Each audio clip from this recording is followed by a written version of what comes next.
میں زحمت کلام دینے جا رہا ہوں محترمہ رشیدہ عیاں کو، جو صدارت کر رہی ہیں، اور ادا جعفری کے بعد یہ اردو ادب کی سب سے سینئر شاعرہ ہیں۔ انہوں نے مختصر ترین جو اصناف ہیں، دوہے، ثلاثی، غزل، اور طویل ترین صنف مثنوی، سب میں انہوں نے اپنے تخلیقی جوہر کو آزمایا ہے اور کامیاب رہی ہیں، اور یہ شاید واحد شاعرہ ہیں جنہوں نے کوئی مثنوی لکھی، انہوں نے اپنی منظوم سوانح لکھی، اور 40 سال تک ہر سال وہ شمیم صاحب کو، اپنے شوہر کو، ایک نظم کی سالگرہ پر دیتی ہیں۔ وہ بھی ایک منظوم کتاب ہے، میرے خیال سے وہ بھی ایک اپنی نوعیت کی الگ کتاب ہے۔ برکیف ان کا ایک آپ کو میں ایک شعر پیش کر رہا ہوں۔ پانی میں ایک تیل کے قطرے کی ہوں مثال، پانی میں ایک تیل کے قطرے کی ہوں مثال، میں منفرد ہوں اپنے زمانے کے بحر میں۔ محترمہ رشیدہ عیاں صاحبہ۔ بہت سادی سی، بہت ہلکی پھلکی چیز ہے، آپ لوگوں کی نظر ہے، آپ صاحبان کے لیے کہی ہے، بہت آسان ہے کہ مرض میرا اسے بھی ہو گیا کیا، مرض میرا اسے بھی ہو گیا کیا، وہ یوں ہی بیٹھے بیٹھے کھو گیا کیا، وہ یوں ہی بیٹھے بیٹھے کھو گیا کیا، اور مجھے عادت ہے شب بھر جاگنے کی، مجھے عادت ہے شب بھر جاگنے کی، اسے دیکھوں تو جا کر سو گیا کیا، مجھے شکریہ، مجھے عادت ہے شب بھر جاگنے کی، اسے جا کر تو دیکھوں سو گیا کیا، اور محبت میں تو ہیں لاکھوں خسارے، محبت میں تو ہیں لاکھوں خسارے، گیا گر چین دل کا تو گیا کیا، محبت میں تو ہیں لاکھوں خسارے، گیا گر چین دل کا تو گیا کیا۔ اور ایک ازل سے لائی تھی ایک ذرہ عشق، ازل سے لائی تھی ایک ذرہ عشق، عیاں بڑھ کر وہ شعلہ ہو گیا کیا، عیاں بڑھ کر وہ شعلہ ہو گیا کیا۔ اور ایک اور شعر سنا دیتی ہوں کہ جو لکھنا چاہتی ہوں وہ ابھی لکھا نہیں ہے،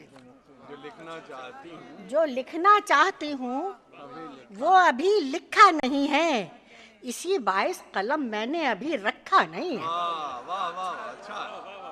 جو لکھنا چاہتی ہوں وہ ابھی لکھا نہیں ہے، اسی باعث قلم میں نے ابھی رکھا نہیں ہے۔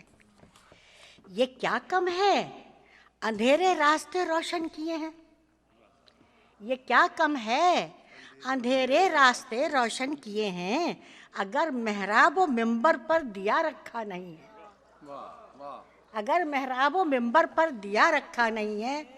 اور شعر ملاحظہ ہو، توجہ چاہتی ہوں کہ بہت کم حوصلہ ہیں، بہت کم حوصلہ کم علم ہیں شاید فرشتے، بہت کم حوصلہ کم علم ہیں شاید فرشتے، بہت کم حوصلہ کم علم ہیں شاید فرشتے، کہ ممنوعہ شجر کا پھل کبھی چکھا نہیں ہے، کہ ممنوعہ شجر کا پھل کبھی چکھا نہیں ہے۔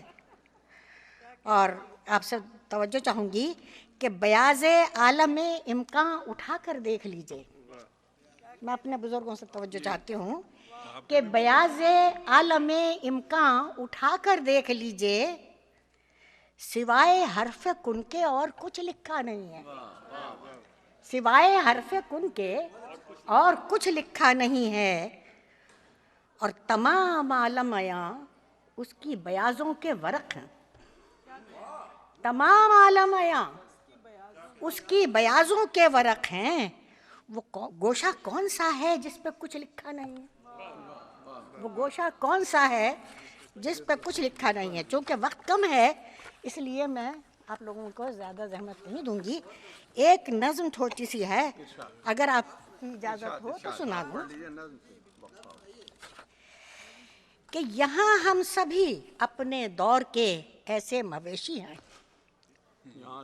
یہاں ہم سبھی اپنے دور کے ایسے مویشی ہیں کہ جو محکومیت کی ڈور میں باندھے ہوئے جبراً نئے انداز کی قربانیوں کے واسطے میدان میں لائے گئے ہیں. یہاں ہم سبھی اپنے دور کے ایسے مویشی ہیں کہ جو محکومیت کی ڈور میں باندھے ہوئے جبراً میدان میں نئے انداز کی قربانیوں کے واسطے میدان میں لائے گئے ہیں. ہمارا مول کرنے والے آقاؤں کا ریلا آ رہا ہے.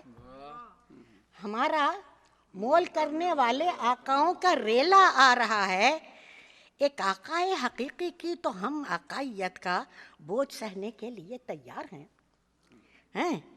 ہم سہتے آئے ہیں کہ وہ آقا جو خالق بھی ہمارا پالنے والا بھی ہے، رزاق فطرت بھی. مزارع زندگی کی فصل کا روز ازل سے ہے، مگر یہ سب شقی مٹی کے زندہ بت جو اپنے جبر کے پرچم کی ساری قوم کو خوش فہمیوں کے عطر میں ڈوبے کفن پہنا رہے ہیں. ڈوبے کفن پہنا رہے ہیں، جو سارے سوچنے کے اہل ذہنوں کو کئی خود ساختہ مہمل مسائل کا، انستھیٹک عوامل کا، خودی سے بے ہوشی کا کوئی انجیکشن لگا کر سلائے جا رہے ہیں.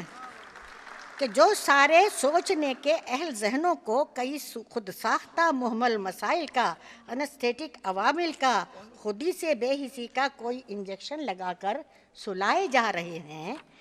خود ایک مضموم قوت کے سریر تازہ دم پر بیٹھ کر خود بے محابہ آ رہے ہیں، جا رہے ہیں. وہ کب سے سلسلہ در سلسلہ آقائیت فرما رہے ہیں.